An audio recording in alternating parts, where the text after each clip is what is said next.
नमस्कार, next 9 news देख रहे हैं आप। आपके साथ मैं हूं मानसी जायसवाल। राजस्थान में लगातार सियासी हलचल देखने को मिल रही है। ऐसा इसलिए क्योंकि सचिन पायलट अब बगावती सुर अपनाते हुए नजर आ रहे हैं। सचिन पायलट ने यह ऐलान कर दिया है कि वो एक दिन का अनशन करेंगे और भूख हड़ताल करेंगे। जी हां, अशोक गहलोत सरकार के खिलाफ वो लगातार मोर्चा खोलते हुए नजर आ रहे हैं। राजस्थान की सियासी उठापटक जिस तरीके से देखने को मिल रही है, कयास लगाए जा रहे हैं कि राजस्थान में जल्द ही अशोक गहलोत की सरकार जो है वो गिर जाएगी। सचिन पायलट ने ये अल्टीमेटम दे दिया है कांग्रेस के आलाकमान को कि किसी भी तरीके से जल्द जो है वो राजस्थान के सीएम पद को लेकर के फैसला लेना ही होगा। सोनिया गांधी जो है वो लगातार बैठक कर रही है मल्लिकार्जुन खड़गे के साथ। अब राजस्थान के सीएम पद को लेकर के क्या कुछ फैसला होता है ये आने वाले समय में देखना होगा। लेकिन सचिन पायलट ने जो अनशन करने का फैसला किया है और अशोक गहलोत पर निशाना जिस तरीके से उन्होंने साधा है, वसुंधरा राजे के साथ सांठगांठ करने का आरोप सीधे तौर पर सचिन पायलट ने लगाया है। अपनी प्रेस कॉन्फ्रेंस के दौरान उन्होंने क्या कुछ कहा है, सुनिए। करप्शन को लेकर गहलोत साहब ने जो बातें बोली हैं, इससे कहीं ज्यादा मैंने भी बोली थी और हमने मिलकर बोली थी। और मैं समझता हूं अब समय आ गया कि इस पर हम अपनी स्थिति स्पष्ट करें। और जैसे मैंने पहले कहा, हमारे विरोधी कई बार आरोप लगा सकते हैं कि क्या कोई मिलीभगत है या क्या मसला है कि हम बार बार सरकार बनाने के बावजूद भी, क्योंकि करप्शन ऐसा इशू है जो पब्लिक को छूता है। और हम जब दोबारा चुनाव में जाएंगे तो हमारी बात पर कोई इकबाल करे, इसलिए जरूरी है कि हम प्रभावी, पारदर्शी और समय सीमा निर्धारित, और साथियों अगर निष्पक्ष जांच में, क्योंकि करप्शन ऐसा इशू है जो पब्लिक को छूता है, और हम जब दोबारा चुनाव में जाएंगे तो हमारी बात पर कोई इकबाल करे, इसलिए ज़रूरी है कि हम प्रभावी, पारदर्शी और समय सीमा निर्धारित, और साथियों नहीं होगी तब तक कैसे लोग मान लेंगे हमारी बात को। अगली बार जब हम जाएंगे कि भाजपा के हमारे साथी वसुंधरा जी की सरकार में जो कांड घोटाले हुए थे वो सही थे या गलत थे। इसलिए मैंने तो चिट्ठियां लिखी और आज साल भर से ज्यादा हो गया। आज का प्रकरण नहीं है, क्योंकि मैं इस बात को लेकर बहुत लंबे समय से चिंतित था। तफ्तीश नहीं होगी तब तक कैसे लोग मान लेंगे हमारी बात को। अगली बार जब हम जाएंगे कि भाजपा के हमारे साथी वसुंधरा जी की सरकार में जो कांड घोटाले हुए थे वो सही थे या गलत थे। इसलिए मैंने तो चिट्ठियां लिखी और आज साल भर से ज्यादा हो गया। जब हम विपक्ष में थे तब तक हमारे पास आ रहे थे, तो मैं नहीं मानता हूं कि सरकार में आने के बाद हमारे पास वो संकल्प शक्ति नहीं होगी कि हम उन तथ्यों को उजागर कर सकें। और ये जांच का विषय मैंने नहीं कहा, तो कई बार आप देखा मुख्यमंत्री जी ने बोला है, कई बार सदन में बोला है, सदन के बाहर बोला है, तो इसलिए मैं समझता हूं बहुत जरूरी है। लेकिन दुर्भाग्यवश अभी तक इस पर कार्रवाई हुई नहीं है। 6-7 महीने में आचार संहिता लग जाएगी, इसलिए मैं ये आपसे आपके बीच साझा करना चाहता था। और साथियों, कई बार आप मुझसे सवाल पूछते हो और मैं जवाब देता हूं कि मैंने कांग्रेस लीडरशिप को राजस्थान के संदर्भ में कई सुझाव दिए हैं।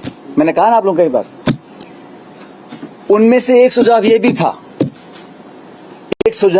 था कि पार्टी की साख बचाए रखने के लिए पार्टी के नेताओं द्वारा दिए गए आश्वासन और भाषण ऐसे ना लगे कि हम सिर्फ चुनावी रोटी सेकने के लिए झूठे मूठे आरोप लगाते हैं और सत्ता में आने के बाद हम सब भूल जाते हैं।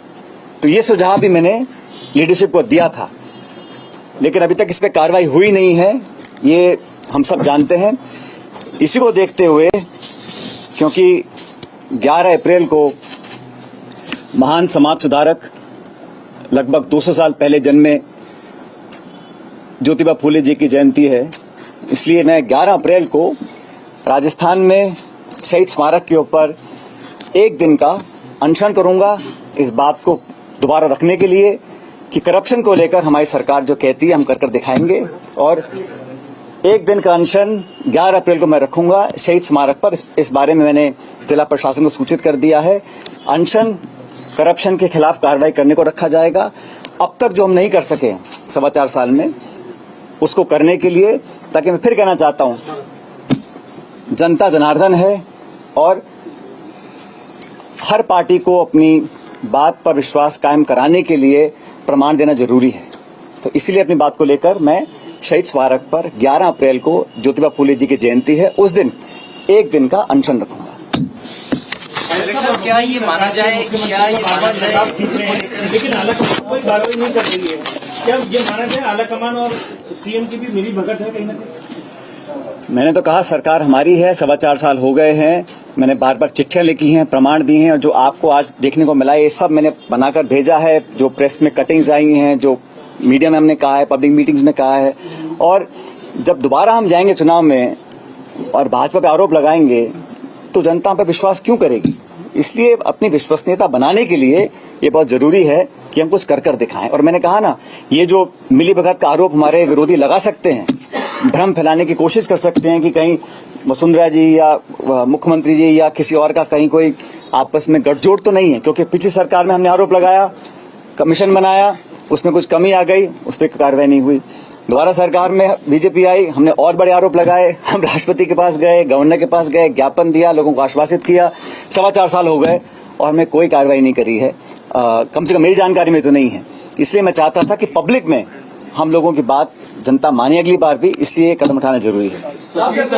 ये Congress model Rajasthan model promote कर रही है कि राजस्थान मॉडल के बारे में बात की जा रही है, क्या आपके अनुसार राजस्थान मॉडल वैसा नहीं है जैसा दिखाया जा रहा है? भाई मैंने तो जो मुझे इशू लगा पब्लिक डोमेन में आना चाहिए, जिस इशू को लेकर मैं 5 साल में संघर्ष किया, और मैं जब अध्यक्ष था तब हम सब लोगों ने, ये ऐसा नहीं है कि किसी एक, मैंने तो अशोक जी से बहुत ज्यादा बोला है इस बारे में, हम सब ने बोला है, लेकिन सरकार जब बनी है तो पार्टी की सरकार बनी है।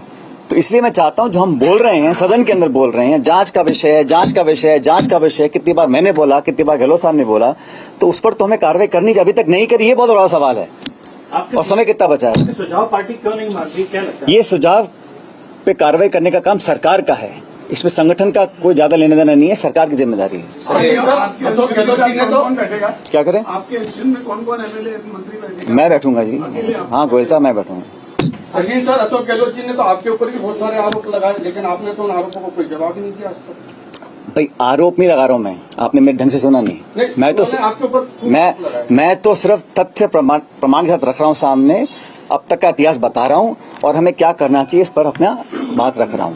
आरोप प्रत्यारोप मैं नहीं करता हूं। तो मेरा ये सवाल था कि आपने वसुंधरा राजे के बंगले के ऊपर भी कहा था कि उनको छोड़ना चाहिए, लेकिन आप 3 साल से उप मुख्यमंत्री नहीं है, आपकी नैतिकता आपको नहीं कहती है बंगला? सरकार अपने विवेक से बंगले आवंटित करती है, जिसको करना है करे, नहीं करना ना करे, जो सरकार का आदेश होगा हम सब मानेंगे उसको। सचिन जी, आपको नहीं लगता आपने कई चिट्ठियां लिख दी, तो मंशा तो जाहिर है सरकार की कि वो आपकी चिट्ठियों को बहुत ज्यादा गंभीरता से नहीं ले रही, ऐसे में आपका अनशन, आपको लगता है कोई और रास्ता? भाई उम्मीद पे दुनिया कायम है, क्यों नहीं करेंगे? हो सकता है कुछ मजबूरियां रही हों, लेकिन अब मैं अनशन कर रहा हूं क्योंकि मैं चाहता हूं कि हमारी सरकार इस पर कार्रवाई करे। समय बहुत ही कम रह गया है, इसलिए आज मुझे करना पड़ रहा है। तो मैं तो चिट्ठी, आपको पता है चिट्ठी लिखी है मैंने, आज 1 साल से ऊपर हो गया, आज मैं क्यों बोल रहा हूँ? ये नहीं कि मैं आज सो के जागा हूँ, मैं तो बहुत पहले से कहता आया हूँ, फिर चिट्ठियां लिखता आया हूँ, आग्रह करता आया हूँ, अब जब नहीं हो रही कार्रवाई इसके मुझे अनशन करना पड़ रहा है। पायलट साहब ये माने कि अब आप आर पार की लड़ाई कर रहे हैं, ये आर पार की लड़ाई भ्रष्टाचार के खिलाफ है या सरकार के खिलाफ? शशि जी, मैं तो एक इशू उठा रहा हूँ जो मेरे कार्यकाल में अध्यक्ष में था, हम सब लोगों ने उठाए थे और कई बार कहा था, उस पर कार्रवाई हो, ये मैं चाहता हूँ। इतना मेरा लिमिटेड ऑब्जेक्टिव है। जो पहले आपने मुद्दे उठाए, इससे पहले जो जिन लोगों पर कार्रवाई होनी थी, जिन्होंने अनुशासनहीनता की थी 25 सितंबर को, तो क्या? अरे आज का इशू जो आपको बता दिया मैंने, वो तो दूसरा इशू है। आप जब अनशन पर बैठेंगे उसके बाद, जो आपने 2 पत्र पहले भी लिख चुके, कार्रवाई नहीं हुई, अनशन पर बैठने के बाद सरकार कार्रवाई करेगी, अपनी बात जो पुरानी बात कही थी उस पर अमल करेगी? मैं उम्मीद रखता हूँ। पायलट साहब, 11 अप्रैल को आप अनशन की बात कर रहे हैं, काफी लेट नहीं कर दिया आपने क्या?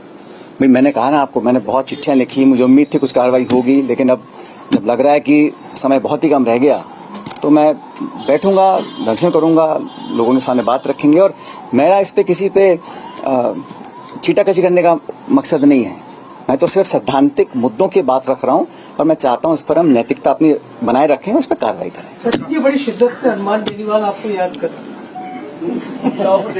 भाई ऐसा है यार बोल, जवाब तो देना है।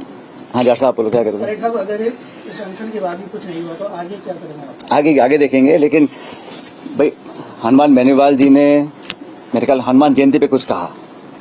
अब भाई हर नेता को, हर पार्टी को अपनी बात रखने का अधिकार है। तो तो सुना आपने सचिन पायलट किस तरीके से अशोक गहलोत पर हमलावर होते हुए नजर आए। अशोक गहलोत पर उन्होंने सीधे तौर पर भ्रष्टाचार करने का आरोप लगाया।